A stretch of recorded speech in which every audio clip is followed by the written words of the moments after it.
എവിടെയും മുട്ടിപ്പോവാതെ കാര്യങ്ങൾ മുന്നോട്ട് കൊണ്ടുപോകും. എന്നാലോ തൻ്റെ കീസയിലോ തൻ്റെ അധികാരത്തിലോ 5 പൈസയും ഒരു പക്ഷേ ഇല്ലെന്ന് വരാം. എന്നാലും എവിടെയും വിഷമങ്ങൾ വരില്ല. നാം അറിയാതെ നമ്മുടെ കാര്യങ്ങൾ സുഭിക്ഷമായി തന്നെ നടക്കുകയും ചെയ്യും. ഇങ്ങനെയുള്ളൊരു ദിക്റാണ് ഞാൻ പറയുന്നത്.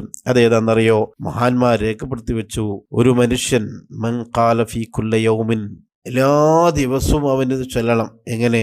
ലാ ഇലാഹ ഇല്ലല്ലാഹുൽ മലിക്കുൽ ഹഖുൽ മുബീൻ, ലാ ഇലാഹ ഇല്ലല്ലാഹുൽ മലിക്കുൽ ഹഖുൽ മുബീൻ, ലാ ഇലാഹ ഇല്ലല്ലാഹുൽ മലിക്കുൽ ഹഖുൽ മുബീൻ.